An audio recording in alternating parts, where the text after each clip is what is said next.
आनन्दं परमसुखदं केवलं ज्ञानमूर्तिं द्वन्द्वातीतं गगनसदृशं तत्त्वमस्याधिलक्ष्यम् एकं नित्यं विमलमचलं सर्वधी साक्षिभूतं भावातीतं त्रिगुणरहितं सद्गुरुं तं नमामि। ॐ पार्थाय प्रतिबोधितां भगवता नारायणेन स्वयं व्यासेन ग्रथितां पुराणमुनिना मध्ये महाभारतम् अद्वैतामृतवर्षिणीं भगवती अष्टादशाध्यायिनीम् अम्ब त्वामनुसन्दधामि भगवत् गीते भवद्वेषिणीम्।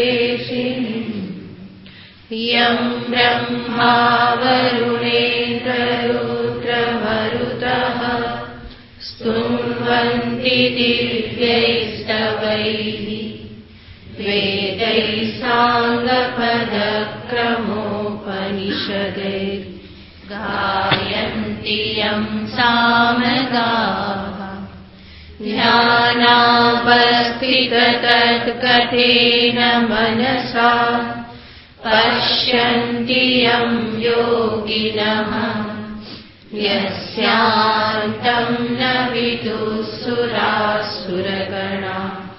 देवाय तस्मै नमः। यस्यान्तं न विदुःसुरासुरगणा देवाय तस्मै नमः।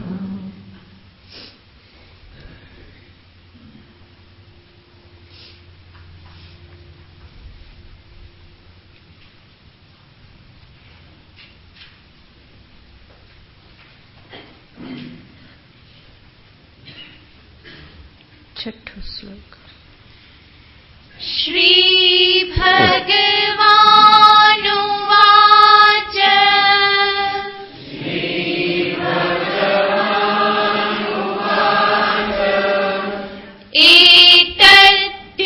एतद्योनीनि भूतानि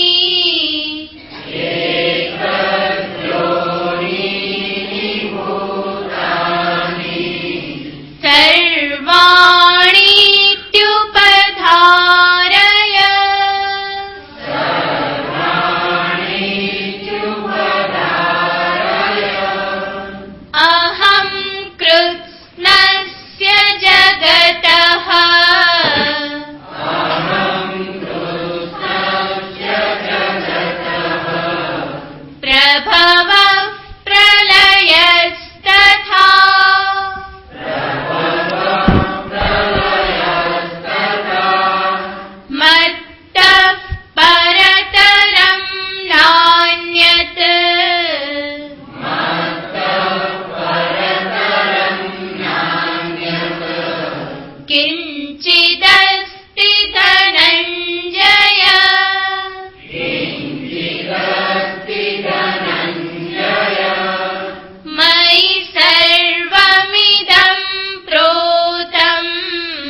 બ્રહ્માત્મય કે બોધ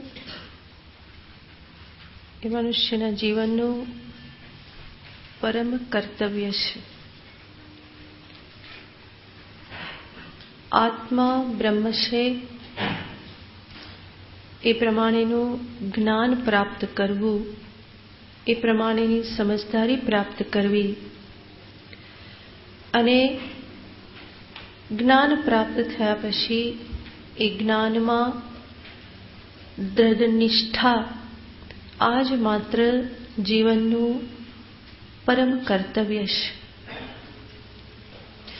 એ સિવાયના જે કંઈ પણ કર્તવ્ય જણાય છે એ કર્તવ્ય એક દ્રષ્ટિએ જોઈએ તો આભાસ માત્ર છે. સાચું કર્તવ્ય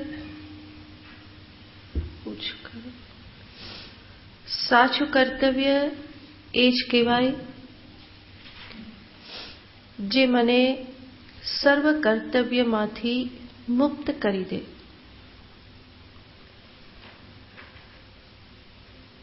સાચું કર્તવ્ય, પરમ કર્તવ્ય એ છે જે મને કર્તૃત્વના બંધનમાંથી મુક્ત કરી દે. એનો અર્થ કર્તૃત્વની નિવૃત્તિ કરવી એ જ પરમ કર્તવ્ય છે. અને આ જ્યારે કર્તવ્ય છે એવું સમજાય તો બાકીના કર્તવ્ય કે જ્યાં વ્યર્થ કર્તવ્ય બુદ્ધિ કરેલી છે એ બધું ધીમે ધીમે છૂટતું જાય. જેવી રીતે એક મોક્ષેચ્છા પ્રબલ થાય તો બીજી બધી ઈચ્છા છૂટી જાય છે. દુન્યવી ઈચ્છા ઘણી બધી છૂટી જાય છે. તો મોક્ષ એ એવી ઈચ્છા છે કે જે મને સર્વ પ્રકારની ઈચ્છાઓમાંથી મુક્ત કરે. મોક્ષ ઈચ્છા એ પણ ઈચ્છા જ છે. મોક્ષ કામના મુમુક્ષા એ પણ એક પ્રકારની ઈચ્છા છે. છતાં એ ઈચ્છા એવી છે કે જેની પૂર્તિ કરવા જતાં બાકીની સર્વ ઈચ્છાઓમાંથી પણ હું મુક્ત થઈ જાઉં અને અંતે એ ઈચ્છા પણ મારી છૂટી જાય છે. એવી જ રીતે જ્ઞાનના સંદર્ભમાં પણ આત્મ સ્વરૂપનું જ્ઞાન પ્રાપ્ત કરવું, બ્રહ્મબોધ પ્રાપ્ત કરવો એ પરમ કર્તવ્ય છે. અને એ એવું કર્તવ્ય છે કે જે કર્તવ્ય નિભાવી લેવામાં આવે તો સર્વ પ્રકારના કર્તવ્યમાંથી મને મુક્તિ મળી જાય. માટે જ એને પરમ કર્તવ્ય કહેવામાં આવે છે. પણ આવું આ જ્ઞાન જે કહેવામાં આવે છે, બ્રહ્મજ્ઞાન, બ્રહ્મબોધ, એ બ્રહ્મબોધ પ્રાપ્ત કરવાને અર્થે, બ્રહ્મ સ્વરૂપમાં સ્થિતિ પ્રાપ્ત કરવાને અર્થે સર્વપ્રથમ જે ખોટી જગ્યાએ સ્થિતિ થઈ ગઈ છે, ખોટા સ્થાનોમાં જે આસક્તિ થઈ ગઈ છે, જે નિષ્ઠા થઈ ગઈ છે, ત્યાંથી પહેલા છૂટવું પડે. તો સમગ્ર જગતનું અધિષ્ઠાન સચ્ચિદાનંદ ઘન પરમાત્મા કે જે મારું સ્વરૂપ છે અને એ સચ્ચિત આનંદ સ્વરૂપમાં અસ્થિ ભાતિ પ્રિયમાં નામરૂપ અધ્યસ્ત છે. જીવની દશા એવી છે કે એની અત્યારે નિષ્ઠા નામરૂપમાં છે અને પરમ કર્તવ્ય છે અસ્થિ ભાતિ પ્રિય સચ્ચિદાનંદ સ્વરૂપમાં નિષ્ઠા કરવી. તો સીધી તો ત્યાં નિષ્ઠા થઈ જવાની નથી. નામરૂપમાં જે નિષ્ઠા થઈ ગયેલી છે, સ્થિતિ થઈ ગઈ છે, એમાંથી પહેલા બુદ્ધિને બહાર કાઢવી પડે. જેવી રીતે અન્ય સર્વ ઈચ્છાઓમાંથી છૂટવા માટે એક મોક્ષ ઈચ્છાને પ્રબલ કરવી પડે. ઈચ્છાઓમાંથી મુક્ત થવા માટે પણ આશ્રય એક ઈચ્છાનો લેવામાં આવે. એવી જ રીતે સાધકની પ્રારંભિક અવસ્થામાં નામરૂપમાંથી મુક્ત થવા માટે કોઈ એવા નામરૂપનો આધાર લેવામાં આવે કે જેનાથી બીજા બધા નામરૂપ મારા છૂટી જાય. અને એના માટે જ ભક્તિ કહેવામાં આવે છે કે હું એ નામરૂપમાં ઈશ્વર દર્શન કરું નામરૂપને માત્ર નામરૂપ રૂપે ન જોઉં, પરંતુ ત્યાં હું ભગવત બુદ્ધિ કરું, ભગવાનને જોતો થઉં. જે નામરૂપ હું જગતના કે દુનિયાના જોઉં છું એ જ નામરૂપ ઈશ્વરના છે. એ પ્રમાણે જ્યારે હું દર્શન કરતો થઉં તો નામરૂપમાં જે દ્રઢ આસક્તિ છે એ ધીમે ધીમે શિથિલ થવા લાગે. તો નામરૂપમાંથી બુદ્ધિને મુક્ત કરવા માટે એને એક વિશેષ નામરૂપ પકડાવવા પડે છે. અને વિશેષ નામરૂપનો અર્થ છે જેમાં ભગવાનને વચ્ચે મૂકી દેવામાં આવે. આ નામ અને રૂપ કોના છે? ઈશ્વરના છે, ભગવાનના છે. તો માત્ર નામરૂપને ન જોતા નામરૂપની સાથે સાથે હું ઈશ્વરનું પણ દર્શન કરતો થાઉં તો એ નામરૂપની આસક્તિમાંથી મને છોડાવનાર બને. અને આ રીતે નામરૂપમાં જે આસક્તિ શિથિલ થાય એના પરિણામે ધીમે ધીમે એ જ શુદ્ધ મનથી હું મારા બ્રહ્મ સ્વરૂપનું ચિંતન કરવા, એમાં સ્થિતિ પ્રાપ્ત કરવા માટે હું સમર્થ બનું. તો સાધનાની આ એક આખી પ્રક્રિયાને સામે રાખીને, સાધકની મનોસ્થિતિને, અવસ્થાને સામે રાખીને ભગવાન કૃષ્ણ અહીંયા વાત કરી રહેલા છે. ભગવાન દર્શાવી રહેલા છે કે પોતાનું દર્શન ક્યાં ક્યાં કરવું. આગળ તો એ કહી ચૂક્યા, મત્તઃ પરતરમ નાન્યત કિંચિદસ્તિ ધનંજય. મારા સિવાય આ જગતમાં બીજું કંઈ જ નથી. નામરૂપ રૂપે પણ હું છું, નામરૂપના અધિષ્ઠાન સચ્ચિદાનંદ ઘન પરમાત્મ સ્વરૂપે પણ હું જ રહેલો છું. કારણ કે જે અધ્યસ્ત હોય એ અધિષ્ઠાનથી ક્યારેય પણ જુદું હોતું નથી. અધ્યસ્ત એવો સર્પ અધિષ્ઠાન રજ્જુથી ક્યારેય પણ ભિન્ન હોતો નથી. અધિષ્ઠાન રજ્જુ છે અને પ્રતીયમાન સર્પ રૂપે પણ રજ્જુ જ છે. એવી જ રીતે આ જગતનું અધિષ્ઠાન પરબ્રહ્મ પરમાત્મા છે અને પ્રતીયમાન જગત રૂપે પણ પરમાત્મા જ રહેલા છે. એક જ પૂર્ણ પુરુષોત્તમ નામરૂપ રૂપે, નામરૂપના અધિષ્ઠાન રૂપે એક જ પરમાત્મા વ્યાપ્ત છે. અંતર્બહિષ્ટ તત્સર્વમ વ્યાપ્ય નારાયણ સ્થિત. પુરુષ સૂક્તમાં વેદ કહેશે કે અંદર બહાર સર્વત્ર એક નારાયણ જ વ્યાપીને રહેલ છે. વાસુદેવ સર્વમિતિ. આ જે કંઈ પણ છે એ વાસુદેવ છે. પુરુષ એવ ઇદમ સર્વમ. આ જે કંઈ પણ છે એ પુરુષ છે. બ્રહ્મૈવેદમ સર્વમ, આત્મૈવેદમ સર્વમ. તો અનેક વેદ વચન છે કે જે દર્શાવે છે કે આ બધું જ પરમાત્મા માત્ર છે, એના સિવાય બીજું કંઈ જ નથી. અને ભગવાન અહીંયા સ્વમુખે કહી ચૂક્યા છે, મત્તઃ પરતરમ નાન્યત. હે ધનંજય, મારા સિવાય આ જગતમાં બીજું કંઈ જ છે નહીં. સૂત્રે મણિગણા ઇવ. બધું જ મારામાં પરોવાયેલું છે, મારામાં ઓતપ્રોત છે. અને ભગવાનના કહેવાનું તો તાત્પર્ય છે, સૂત્ર પણ હું છું અને મણિ પણ હું જ છું. કોઈ બે વસ્તુ જુદી નથી. તો આ તો ભગવાન કહી ચૂક્યા. પણ સ્વાભાવિક જ અર્જુનના મુખ ઉપર એવા ભાવ હશે કે પ્રભુ આપે તો કહી દીધું, પરંતુ મને સમજાતું નથી કે સર્વત્ર તમારા દર્શન કેવી રીતે કરવા. તો એવા કોઈક અર્જુનના ભાવ જોઈ અને ભગવાન વિશેષ વિશેષ સ્થાન દર્શાવે છે કે અહીંયા હું આ રૂપે રહેલો છું, અહીંયા આ પ્રમાણે રહેલો છું, અહીંયા તું આ રીતે મારું દર્શન કર. અહીંયા ભગવાન સંક્ષેપમાં દર્શાવવાના છે. આગળના 10મા અધ્યાયમાં ભગવાન આ જ બાબતને વિસ્તારથી વિભૂતિ યોગ રૂપે દર્શાવવાના છે. તો એનો જ અહીંયા સંક્ષેપ છે, જેની શરૂઆત કરતા ભગવાને કહ્યું, રસોહમ અપ્સુ કૌંતેય પ્રભાસ્મિ શશિ સૂર્યયોઃ. હું કોણ છું? અપ્સુ રસઃ. જલમાં હું રસરૂપે છું. શશિ સૂર્યયોઃ અહમ પ્રભા અસ્મિ. શશિ અને સૂર્યમાં હું પ્રભા સ્વરૂપે રહેલો છું. સર્વ વેદેશુ અહમ પ્રણવઃ. સર્વ વેદમાં હું પ્રણવ સ્વરૂપે રહેલો છું. તો પ્રણવ આપણે અનેક પ્રકારે એના સંદર્ભમાં શ્રવણ કરેલું છે. સમગ્ર માંડુક્ય ઉપનિષદ, ત્યારે કઠોપનિષદમાં પણ યમરાજા પ્રણવની વાત કરે છે. તો અનેક જગ્યાએ અનેક પ્રકારે પ્રણવ પ્રતિપાદન આવે છે. તો સર્વ વેદ જે છે, સર્વ વેદનું પ્રતિપાદ્ય વિષય છે પ્રણવ. સર્વે વેદા યત્પદમ આમનંતિ તપાગુંસી સર્વાણી ચ યદ્વદંતી જેના માટે તપ, ચરંતી જેના માટે તપ, બ્રહ્મચર્ય આ બધાનું આચરણ કરવામાં આવે, એ જ પદને યમરાજા કહેશે, નચિકેતા હું તને કહું છું. અને એ પદ કયું છે? ઓમ ઇતિ એતત. ઓમ શબ્દથી એને કહેવામાં આવે છે. તો સર્વ વેદમાં પ્રતિપાદ્ય વિષય ઓમકાર છે, પ્રણવ છે. એવું શા માટે કહેવામાં આવે? કારણ કે એક દ્રષ્ટિએ જોઈએ તો સમગ્ર વેદમાં પરમાત્માનું નિરૂપણ છે. અને પરમાત્માના બે સ્વરૂપ છે, સવિશેષ સ્વરૂપ, નિર્વિશેષ સ્વરૂપ, સગુણ સ્વરૂપ, નિર્ગુણ સ્વરૂપ.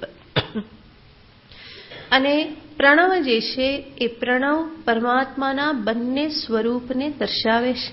અકાર, ઉકાર, મકાર આ જે માત્રાઓ જે છે એ સવિશેષ સ્વરૂપને દર્શાવે છે, અને અમાત્ર જે છે એ નિર્વિશેષ સ્વરૂપને દર્શાવે છે. તો પરમાત્માના સગુણ, નિર્ગુણ બંને સ્વરૂપનો સમાવેશ ઓમકારમાં થઈ જાય છે. અને એ જ પરમાત્માના સગુણ, નિર્ગુણ સ્વરૂપનું પ્રતિપાદન સમગ્ર વેદ શાસ્ત્રમાં છે, કે જેને ઓમકારથી કહેવામાં આવે છે. માટે ભગવાન અહીંયા કહેશે, સર્વ વેદેષુ અહમ પ્રણવઃ. ખે શબ્દ, આકાશમાં હું શબ્દ રૂપે રહેલો છું. તો શબ્દ તન્માત્ર રૂપે, આગળ કહ્યું તું રસોહમ અપ્સુ, રસ તન્માત્ર રૂપે, પ્રભાસ્મિ તેજ તન્માત્ર રૂપે, આ સર્વ રૂપે હું રહેલો છું. તો તન્માત્ર આપણે જાણીએ છીએ પંચ મહાભૂતનું કારણ છે પંચ તન્માત્રા. તો આકાશ જે છે, આકાશ જે આપણે જાણીએ છીએ પંચ મહાભૂત રૂપે અવકાશ પ્રદાતૃ આકાશ, એ આકાશમાં હું શબ્દ રૂપે રહેલો છું. એનો અર્થ શબ્દ તન્માત્ર રૂપે હું રહેલો છું. આકાશનું પણ કારણ, શશી સૂર્યનું પણ કારણ, અને અંતે જલનું પણ કારણ રસ તન્માત્રા, એ સર્વરૂપે હું છું. છેલ્લે ભગવાન કહેશે પૌરુષમ નૃષુ. નૃષુનો અર્થ થાય મનુષ્યોમાં, નરત્વ સામાન્ય. નૃષુ, નૃ એટલે નર, અને નર મનુષ્ય કે જેમાં સ્ત્રી પુરુષ બંનેનો સમાવેશ થઈ જાય. તો મનુષ્યમાં પૌરુષમ, પૌરુષ શબ્દનો અર્થ થાય છે સામર્થ્ય, કંઈ પણ પ્રાપ્ત કરવાનું સામર્થ્ય, કર્મ કરવાનું, જ્ઞાન પ્રાપ્ત કરવાનું સામર્થ્ય. તો ઈચ્છા શક્તિ, ક્રિયાશક્તિ, જ્ઞાન શક્તિ, આ બધી જે શક્તિ જે છે એને જ સામર્થ્ય કહેવામાં આવે. અને ભગવાન કહેશે મનુષ્યમાં સામર્થ્ય રૂપે, પૌરુષ રૂપે હું રહેલો છું. પુરુષાર્થ સિદ્ધ કરવા માટેનું જે સામર્થ્ય એને કહેવાય પૌરુષ. પુરુષ સંબંધી પૌરુષ, પુરુષસ્ય ભાવઃ પૌરુષમ.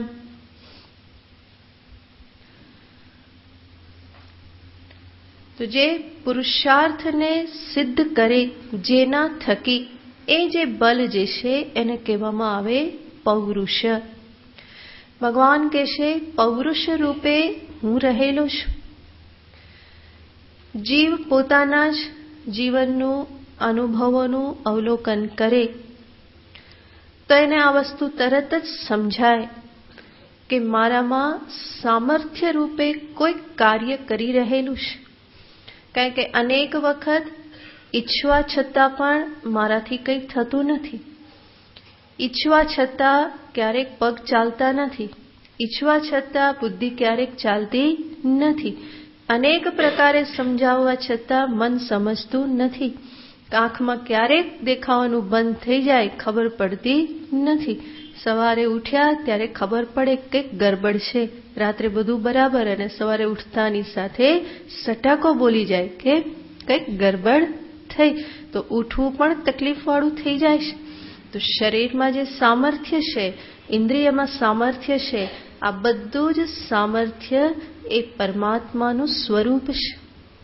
ભગવાન અહીંયા જે નિરૂપણ કરે છે એ નિરૂપણની પાછળનું એક પ્રયોજન છે જીવના અહંકારને શિથિલ કરવું. તો આ બધાના વિચારથી એ સમજી શકે કે જેને હું તરીકે કહું છું, જેના સંદર્ભમાં હું અભિમાન કરું છું, એ વસ્તુતઃ મારું નથી, એ પરમાત્માનું જ સ્વરૂપ છે.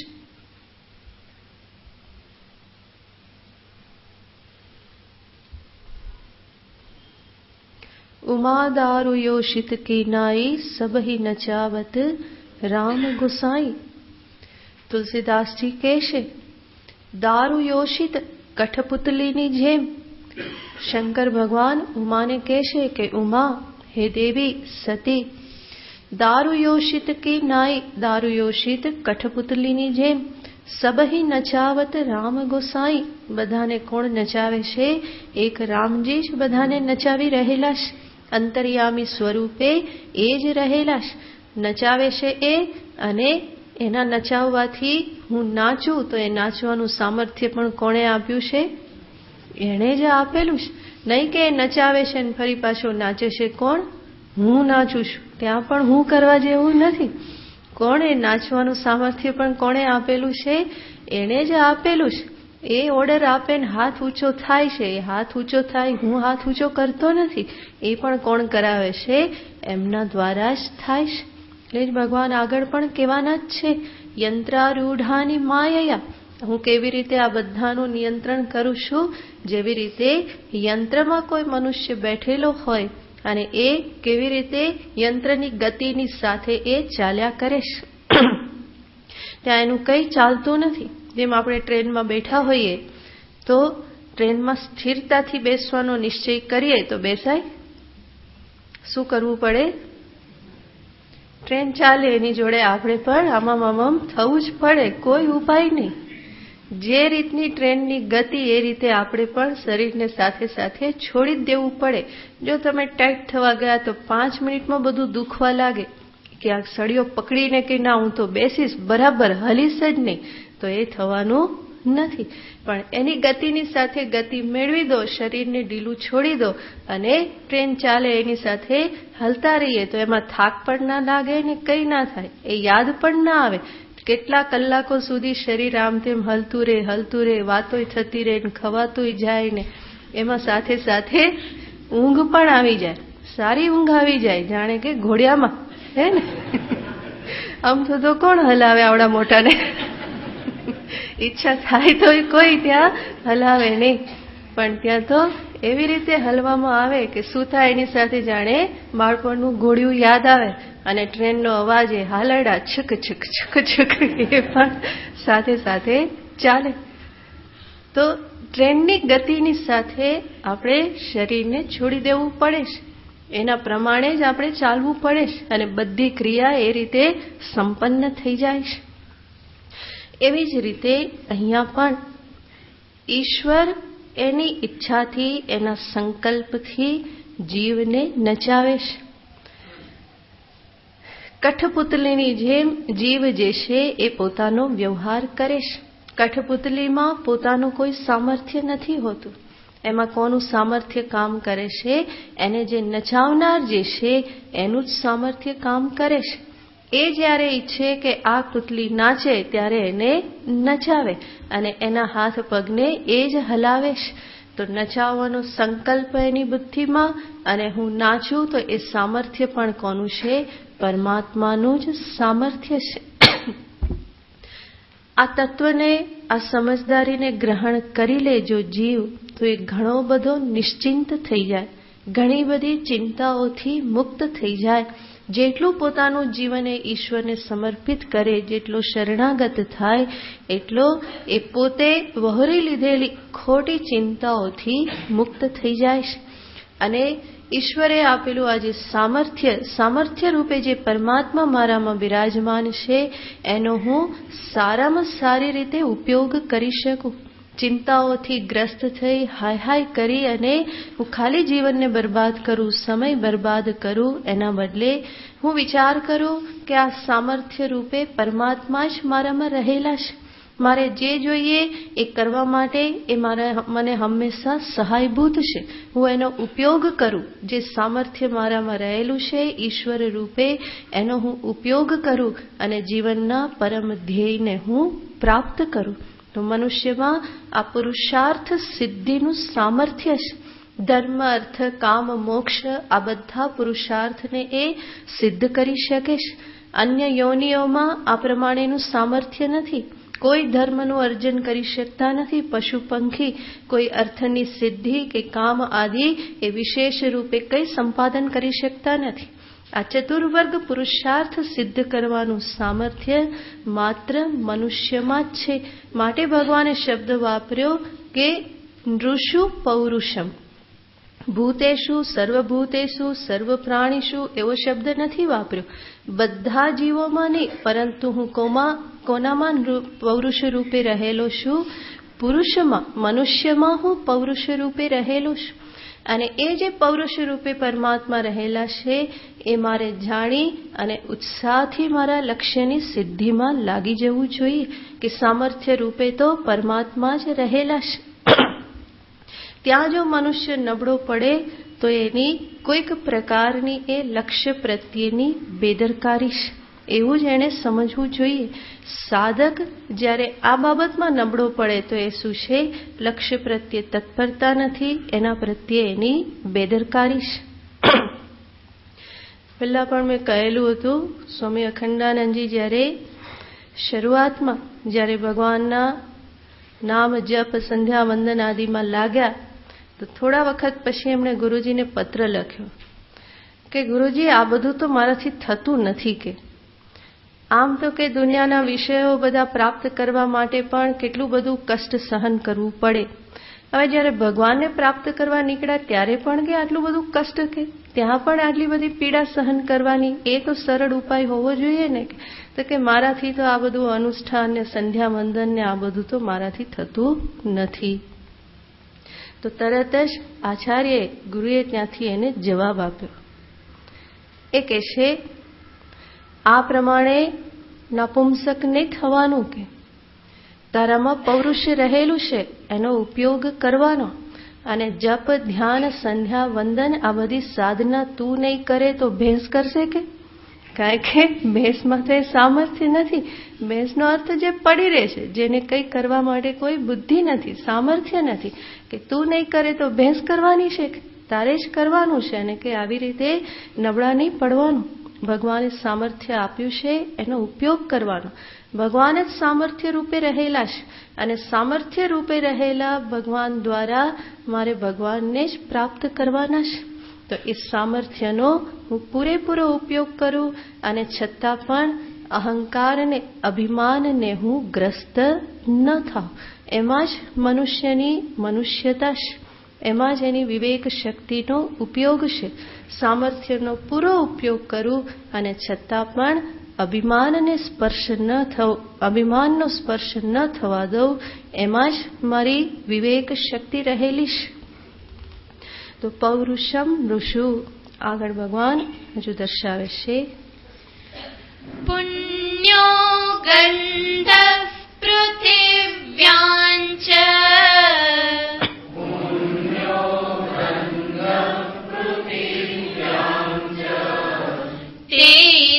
તેજશ્ચાસ્મિ વિભાવસૌ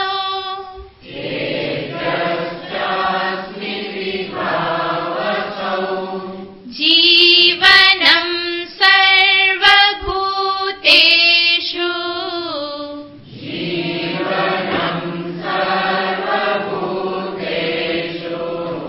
તપશ્ચાસ્મિ તપસ્વિષુ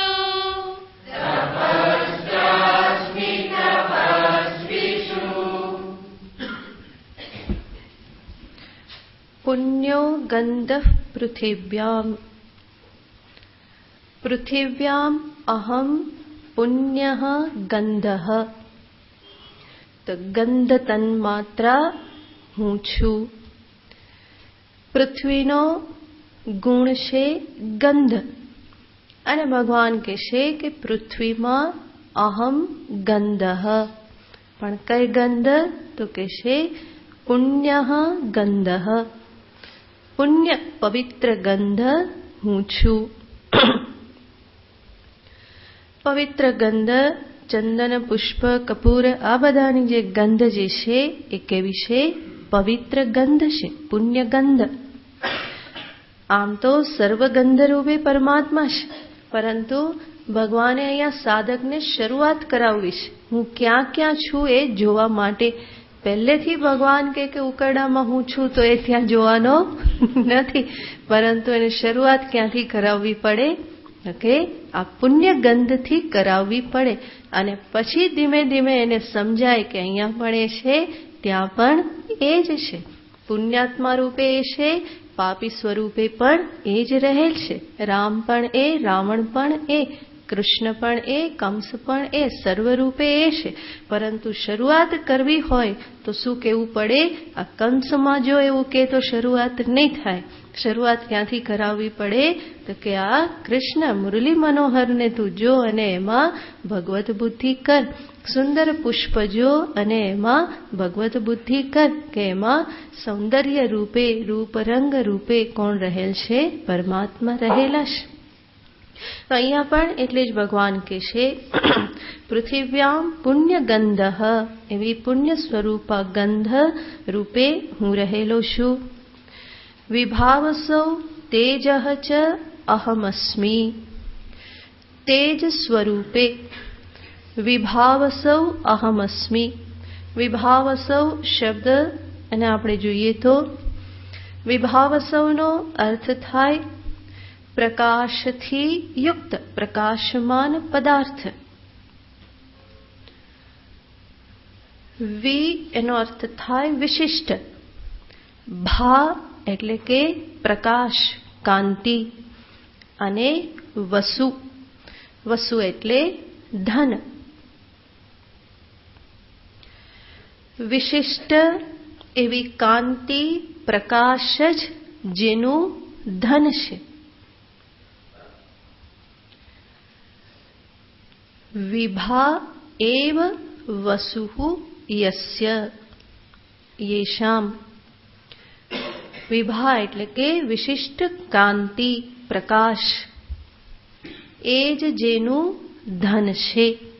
તો પ્રકાશ જેનું ધન છે એનો અર્થ સર્વે પ્રકાશિત, પ્રકાશમાન પદાર્થો.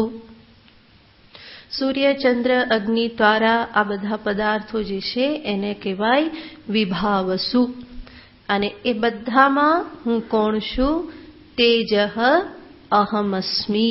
તેજ સ્વરૂપે હું રહેલો છું. જીવનમ સર્વભૂતેષુ. સર્વભૂતેષુ, સર્વભૂતોમાં, સર્વ પ્રાણીઓમાં.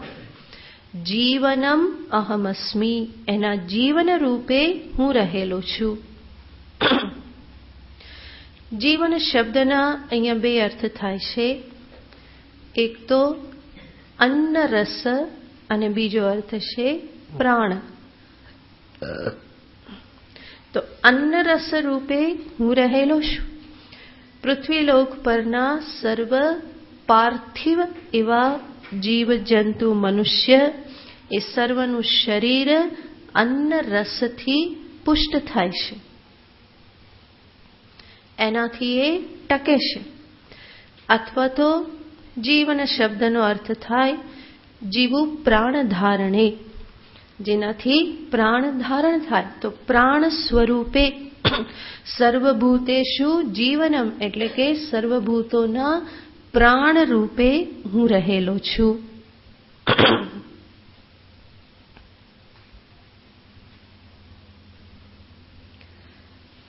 સર્વભૂતોનું જીવન ધારણ થઈ રહેલું છે, પ્રાણન ક્રિયા ચાલી રહેલી છે. તો એ કોના દ્વારા?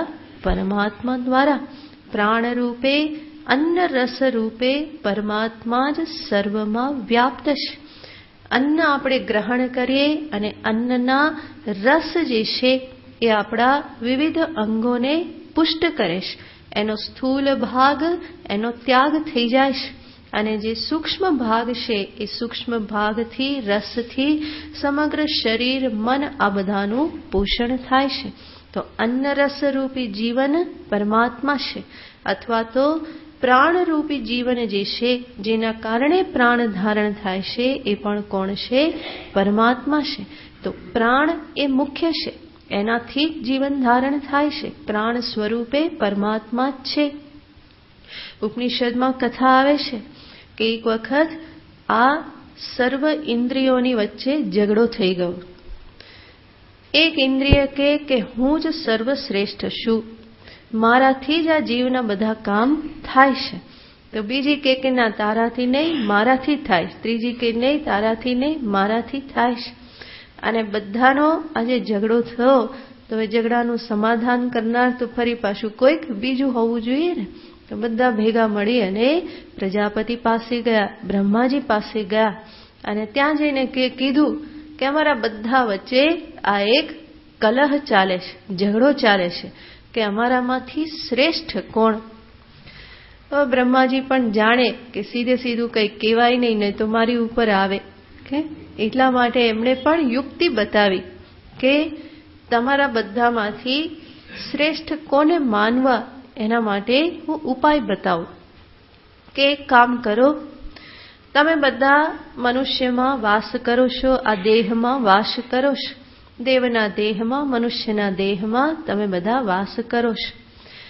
હવે એક કામ કરો, તમારામાંથી એક પછી એક આ સ્થૂલ દેહને છોડીને નીકળે અને જેના નીકળવાથી આ દેહ ન ચાલે તો સમજવાનું કે સર્વથી શ્રેષ્ઠ છે, અને જેના નીકળવાથી જો દેહ ચાલતો રહે તો એને શ્રેષ્ઠ માનવું નહીં. તો બધા ખુશ થઈ ગયા, કારણ કે બધાને એમ કે અમે નહીં નીકળીએ તો અમે નીકળી જશું તો આ નહીં ચાલે. તો આ તો યુનિવર્સલ પ્રોબ્લેમ છે, બધાને થાય. સ્થૂળ જગતમાં પણ ખરો અને સૂક્ષ્મ જગતમાં પણ આ પ્રોબ્લેમ ચાલુ જ છે. ત્યાં પણ એવું જ થાય કે અમારા વગર તો નહીં જ ચાલે. આ પૃથ્વી પરથી જેટલા નામ નિશાન જેટલાનું મટી ગયું છે એ બધા પણ શું માનતા હતા? અને જેનું મટ્યું નથી અત્યારે પ્રતીત થઈ રહ્યું છે એ બધા તો પાક્કું માને જ છે કે અમારા વગર તો આ ચાલે એવું લાગતું નથી. કંઈક તો ખોટ પડશે. પૃથ્વી ભરે ચાલતી રહે, સંસાર ભરે ચાલતો રહે, પરંતુ કંઈક તો ખોટ પડશે. પણ વાસ્તવમાં એવું કંઈ હોતું નથી. પરમાત્મા સિવાય બીજી કોઈની જરૂર નથી. પરમાત્મા ના હોય તો કંઈ ના ચાલે અને એની ખોટ બીજું કોઈ પૂરી શકે નહીં.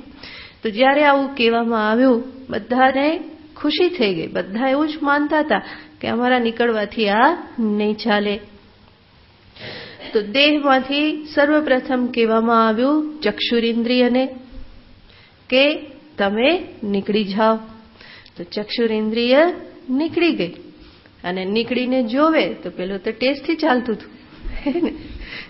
વધારે એનું એક ખાલી લાકડી જ આવી ગઈ, બીજું કંઈ નહીં. ચક્ષુરિન્દ્રિય ગઈ અને આવ્યું શું? ખાલી લાકડી. બાકી દેહ તો એવો ને એવો જ ચાલતો હતો, બધી ક્રિયા ચાલતી હતી. ચક્ષુરિન્દ્રિયને થયું કે આપણા વગર તો બધું ચાલે જ, માટે આપણે શ્રેષ્ઠ નહીં. તો પાછા જગ્યાએ આવીને બેસી ગયા કે જ્યાં છીએ ત્યાં બેસી જવું સારું, નહીં તો આવી જશે. તો એ પતી ગયા પછી શ્રોત્રેન્દ્રિયને નીકળવાનું કહ્યું, એ પણ નીકળ્યા. તો ફરી પાછો દેહ તો એવો ને એવો જ ચાલે, કોઈ તકલીફ પડી નહીં, માત્ર થોડું વોલ્યુમ વધી ગયું બોલવાનું. જે બહેરા હોય એ વધારે જોરથી બોલે, તો બીજી કોઈ તકલીફ થઈ નહીં. તો બહેરા થયા પછી પણ શરીર એવું ને એવું જ ચાલે. એવી જ રીતે ઘ્રાણેન્દ્રિય નીકળ્યા પછી પણ ચાલે. તો દરેક ઇન્દ્રિય આમ પ્રમાણે નીકળે અને સ્થૂળ શરીર ચાલે. ત્યાર પછી પ્રાણને કહેવામાં આવ્યું કે હવે જરા તમે આ શરીરનો ત્યાગ કરીને બહાર નીકળો. અને જેવો પ્રાણે જરાક સળવળાટ કર્યો ત્યાં તો શરીર ઊંચા નીચું થવા લાગ્યું કે નહીં ચાલે, નહીં ચાલે, નહીં ચાલે. તો તરત જ સિદ્ધ શું થઈ ગયું? આ શરીરને કોના વગર નથી ચાલતું? પ્રાણ વગર. અને માટે સર્વથી શ્રેષ્ઠ કોણ છે? પ્રાણ. અને પ્રાણ સ્વરૂપે કોણ રહેલ છે? પરમાત્મા. જો પ્રાણ સ્વરૂપ પરમાત્મા ન હોય તો આ સર્વભૂતોમાં કંઈ નથી. માટે કે છે જીવનમ સર્વભૂતેષુ, હું સર્વભૂતોમાં જીવન રૂપે પ્રાણ રૂપે રહેલો છું. તપશ્ચાસ્મિ તપસ્વીષુ, સર્વ તપસ્વીઓમાં હું કોણ છું? તપ સ્વરૂપે રહેલો છું. તો બીજા બધાનું અભિમાન મનુષ્ય છોડે તો પાછું કોનું પકડીને બેસે છે? આ તપનું અભિમાન પકડીને બેસે. મેં આટલા અનુષ્ઠાન કર્યા, ને મેં આટલા ઉપવાસ કર્યા, ને મેં આટલો ત્યાગ કર્યો, ને મેં આટલું સહન કર્યું, કેટલા કેટલા નિયમો ધારણ કર્યા, આ બધું ફરી પાછું અભિમાન પકડીને બેસે. તો ભગવાન કહેશે તારામાં તપશ્ચર્યા રૂપે, તપશક્તિ રૂપે પણ હું જ રહેલો છું. તપસ્વીષુ તપઃ ચ અહમસ્મી. એક તપ સામર્થ્ય છે. તપ જે છે એક પ્રકારનું સામર્થ્ય, શક્તિ છે, સહન શક્તિ. તપ એટલે શું? જે સહન શક્તિ છે. કોઈક વસ્તુના વગર ચલાવવું, કંઈક કષ્ટ આવ્યું તો એમાં શાંતિથી પસાર થવું. ચિંતા વિલાપ રહિતમ સા તિતિક્ષા નિગદ્યતે. તિતિક્ષા એક તપ છે. અને એ તપ એટલે કેવું? તો કે જ્યાં કોઈ ચિંતા વિલાપ વગર જેનો સ્વીકાર કરવામાં આવે છે. શું થશે, શું થશે, મારું શું થશે, એવી ચિંતા નહીં. કે પછી વિલાપ પણ નહીં. ચિંતા વિલાપ રહિતમ, એવી જે તિતિક્ષા, એવું જે તપ, ભગવાન કહેશે એ સામર્થ્ય રૂપે પણ હું જ રહેલો છું. તપો મેં હૃદયમ સાક્ષાત. એક શાસ્ત્ર વચન છે જેમાં ભગવાન કહે છે તપ જે છે એ તો સાક્ષાત મારું હૃદય છે. તો તપશ્ચર્યા રૂપે તપશક્તિ, સહન શક્તિ, મનુષ્યમાં સહન કરવાની જે શક્તિ છે એ શક્તિ રૂપે પણ પરમાત્મા જ રહેલા છે. તો મેં બહુ સહન કર્યું, મેં બહુ સહન કર્યું. આ વસ્તુતઃ કોણ સહન કરાવે છે? પરમાત્મા છે. સહન શક્તિ રૂપે તો પરમાત્મા જ રહેલા છે. માટે સહન કર્યું, તપ કર્યું, એનું અભિમાન પણ સંપૂર્ણ વૃથા છે. તપસ્વીષુ અહમ તપઃ અસ્મિ. તો સમગ્ર જગત જે છે, જગતના તત્વોને જુઓ તો બધા જ મહાન તપસ્વી છે. સૂર્ય, ચંદ્ર, પૃથ્વી, વૃક્ષ, પર્વત, આ બધા જ કેવા છે? બધા મહાન તપસ્વી છે. કેટલું મહાન તપ ધારણ કરે છે. એ બધાની સામે મનુષ્યનું તપ તો કઈ વિસાતમાં નથી. થોડા ઉપવાસ કરવા કે થોડું એક પગે ઊભા રહેવું કે થોડુંક કંઈક છોડી દેવું, એ તપનો કોઈ વિશેષ મહાન મહિમા નથી. બલકી આ બધા જ તત્વો, મહાન તત્વો, કેટલી મોટી તપશ્ચર્યા છે. અને એ સર્વ રૂપે પરમાત્મા કહેશે હું જ રહેલો છું. તપસ્વીષુ અહમ તપઃ અસ્મિ. આગળ. બીજમ મામ સર્વભૂતાનાં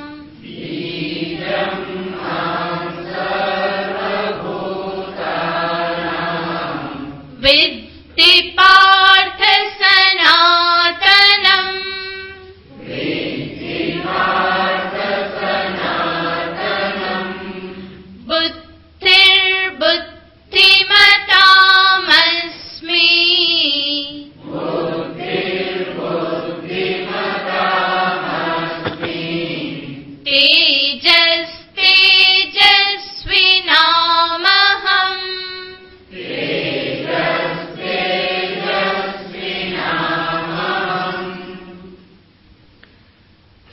પાર્થ સર્વભૂતાનાં સનાતનમ બીજમ મામ વિદ્ધિ. હે પાર્થ, અર્જુનને સંબોધન છે. સર્વભૂતાનાં સનાતનમ બીજમ મામ વિદ્ધિ. સર્વભૂતોમાં બીજ સ્વરૂપે મને જાણ. કેવા બીજ સ્વરૂપે? સનાતનમ બીજમ. સનાતન આદિ બીજ સ્વરૂપે તું મને જાણ. તો બીજ શબ્દનો અર્થ થાય છે કારણ. સર્વભૂતોના કારણ રૂપે હું જ રહેલો છું. આમ પણ સર્વ પરંપરાની સમાપ્તિ ક્યાં છે? પરમાત્મામાં જ છે. જેમ મારા પિતા, પિતામહ, પિતામહ, પ્રપિતામહ, અંતે પરમપિતા ક્યાં પહોંચે? પરમાત્મા સુધી. તો અંતે મૂળ બીજ ક્યાં રહેલું છે? પરમાત્મા જ મૂળ બીજ છે, આદિ બીજ છે. એટલું જ નહીં, સમગ્ર પ્રકૃતિના સંદર્ભમાં પણ જોઈએ તો સર્વ બીજ રૂપે એ બીજ જે છે એ શું છે? કારણ છે. અન્ય સર્વનો નાશ થાય, થડ, ડાળી, પર્ણ, ફૂલ આ બધાનો નાશ થાય, પરંતુ અંતે શું બચે છે? બીજ. અને એ બીજમાંથી જ ફરી પાછું સમગ્ર વૃક્ષ, ફળ, ફૂલ આ બધું ઉત્પન્ન થાય છે. તો અનેક વખત પ્રશ્ન કરવામાં આવતો હોય, પેલા બીજ કે પેલા વૃક્ષ? વૃક્ષ વગર બીજ નહીં, બીજ વગર વૃક્ષ નહીં. તો સૌથી પહેલું શું? ભગવાન અહીંયા ઉત્તર આપી દેશે, સનાતનમ બીજમ અહમસ્મી. સનાતન નિત્ય અનાદિ બીજ રૂપે હું જ રહેલો છું. તો સર્વત્ર જ્યાં પણ શક્તિ રહે, બીજનો અર્થ શું? જેમાં સર્વશક્તિ રહેલી છે. એક બીજ કે જેમાં એક મહાન વૃક્ષ થવાની શક્તિ અંદર નિહિત છે. તો એ શક્તિ સ્વરૂપે હું જ રહેલો છું. બીજી દ્રષ્ટિએ જોઈએ તો સમગ્ર જગતનું કારણ છે માયા, અને એ માયા પણ કોને આશ્રિત છે? પરમાત્માને જ આશ્રિત છે. માટે બીજભૂત માયાના આશ્રય રૂપ એવા પરમાત્મા જ સર્વનું કારણ છે. અંતિમ વેદાંત સિદ્ધાંતની દ્રષ્ટિએ જોઈએ તો પરમાત્માનું અજ્ઞાન એ જ સંસાર માટેનું કારણ છે. અજ્ઞાત બ્રહ્મ જ માયા છે, સંસાર રૂપે પ્રગટ થાય છે. માટે એને બીજ કહેવામાં આવે છે.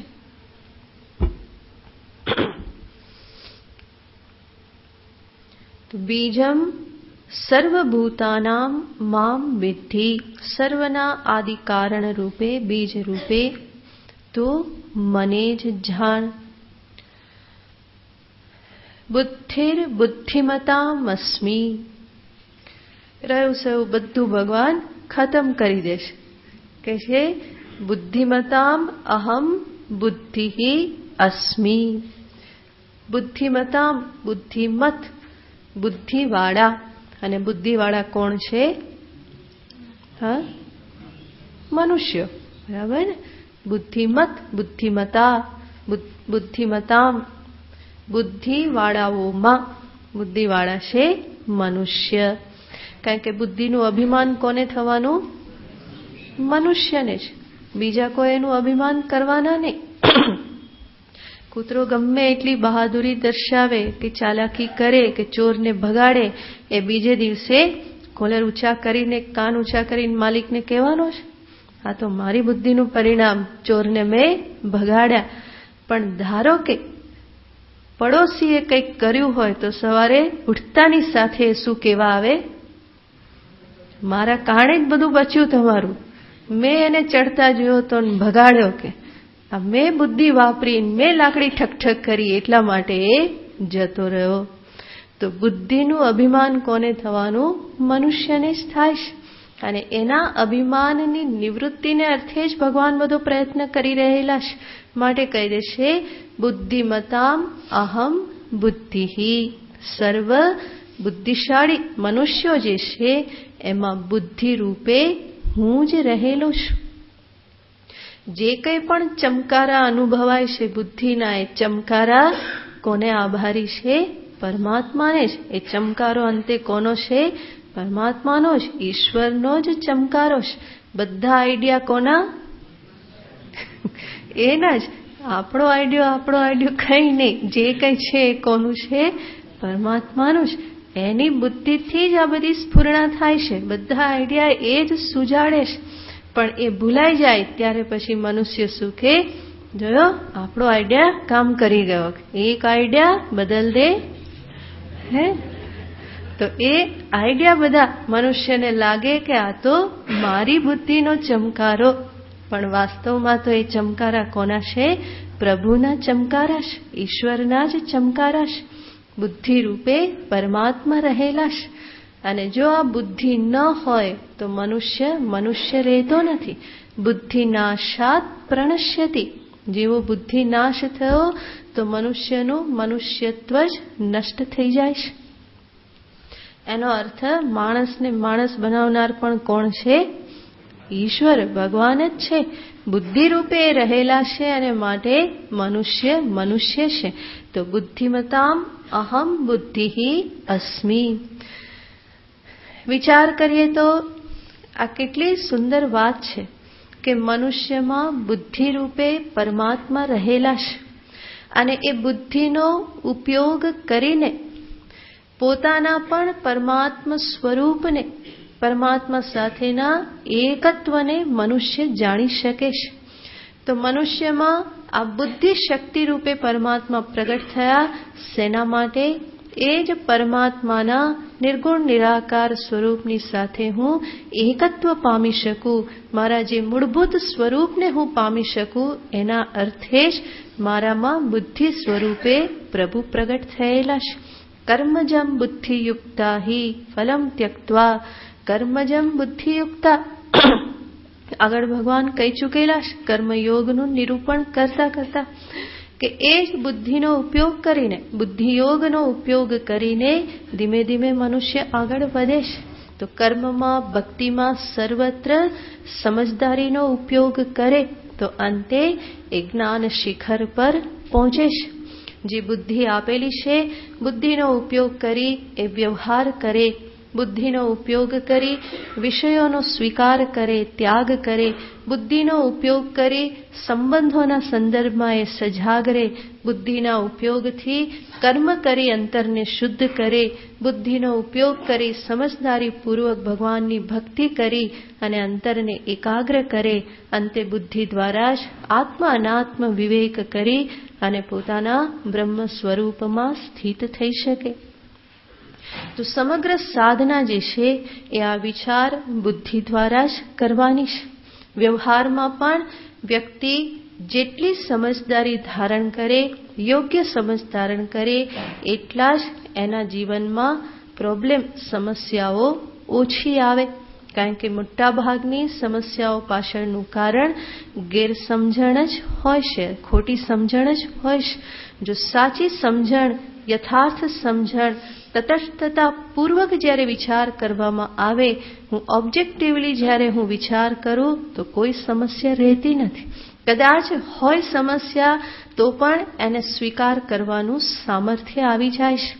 તો બુદ્ધિનો કેટલો બધો મહિમા છે.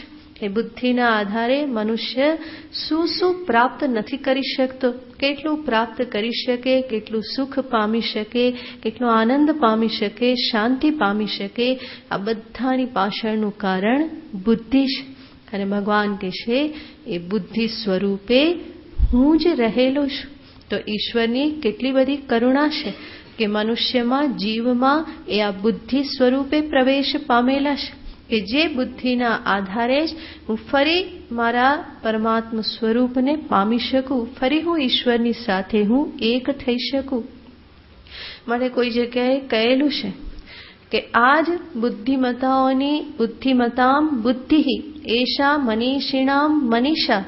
આજ બુદ્ધિશાળીઓની બુદ્ધિ છે, આ મનીષીઓની મનીષા છે કે જેના પરિણામે મર્ત્ય એવા શરીરનો આધાર લઈને પણ મનુષ્ય અમૃત એવા પરમાત્માને પામી લે છે.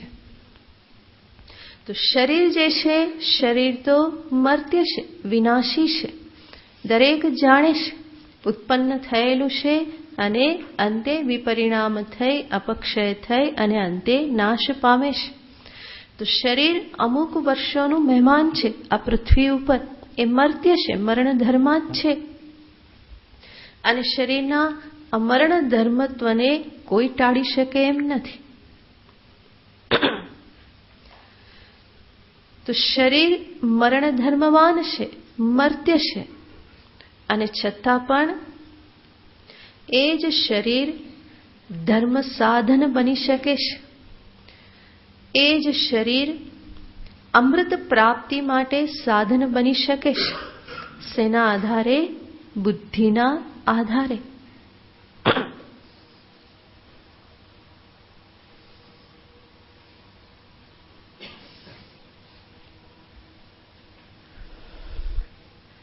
તો સ્વરૂપથી મરણ ધર્મવાન એવા આ સાધન દ્વારા પણ, સ્વરૂપથી વિનાશી એવા સાધનથી પણ બુદ્ધિના પ્રતાપે જીવ અવિનાશી તત્વને પામી શકે છે. મર્ત્ય સાધનનો આધાર લઈ અને અમરત્વને પ્રાપ્ત કરી શકે છે. શેના આધારે? આ વિવેક શક્તિનો, મનીષા જે છે એનો ઉપયોગ કરીને, બુદ્ધિનો ઉપયોગ કરીને. એષા બુદ્ધિમતામ બુદ્ધિ મનીષીણામ મનીષા ચ. મનીષી મનુષ્યોની, મનીષી પુરુષોની આ મનીષા છે. મનીષા શબ્દ પણ બહુ સરસ છે. મનસઃ ઈશા, મનની જે ઈશા, સ્વામીની એવી બુદ્ધિને કહેવાય મનીષા.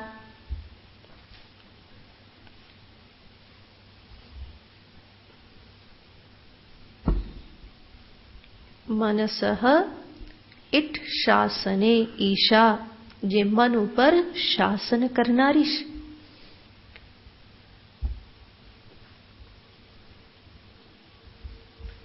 એવી બુદ્ધિને કહેવાય મનીષા.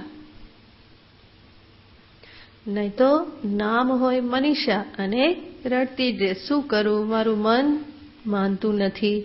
તો એ નામ અને બંનેની વચ્ચે શું થયું? વિરોધ થયો. મનીષાનો અર્થ જે મનની સ્વામીની છે, મન જેના કયામાં છે. અને એવી બુદ્ધિથી જ વિવેક કરી અને અવિનાશી પરમાત્માને પામી શકાય છે. તો એ બુદ્ધિના સંદર્ભમાં ભગવાન કે અહમેવ બુદ્ધિમતામ બુદ્ધિ. જ્યાં પણ બુદ્ધિના જોરે જે પણ કાર્ય થાય છે એ બધું જ કોને આભારી છે? ઈશ્વરને જ આભારી છે. ભૌતિક જગતમાં થતી દરેક શોધ કે પછી ભૌતિક વિદ્યાના દરેક ચમકારા એ કોનું પરિણામ છે? પરમાત્માનું જ પરિણામ છે, ઈશ્વરનું જ પરિણામ છે. સર્વ પ્રકારે ઈશ્વર જ કાર્યરત છે. તો એના પરિણામે જ આ જગતની, ભૌતિક જગતની પ્રગતિ કો, આધ્યાત્મિક જગતની પ્રગતિ કો, દરેક પ્રગતિ આદિદૈવિક જગતમાં પ્રગતિ કો સાધનાના સંદર્ભમાં, તો એ દરેક પ્રગતિ આ બુદ્ધિને આધારી છે. અને બુદ્ધિ સ્વરૂપે ઈશ્વર જ રહેલા છે. બુદ્ધિર બુદ્ધિમતામસ્મિ તેજસ તેજસ્વીનામહમ. તેજસ્વીઓના તેજ રૂપે અહમ એવ. તેજસ્વી પુરુષના તેજ રૂપે, તેજસ્વી મનુષ્યોના તેજ રૂપે હું જ રહેલો છું. જેના વિશે પછી જોઈશું. ઓમ પૂર્ણમદઃ પૂર્ણમિદં પૂર્ણાત પૂર્ણમુદચ્યતે પૂર્ણસ્ય પૂર્ણમાદાય પૂર્ણમેવાવશિષ્યતે. ઓમ શાંતિ શાંતિ શાંતિ. હરિ ઓમ શ્રી ગુરુભ્યો નમઃ. હરિ ઓમ.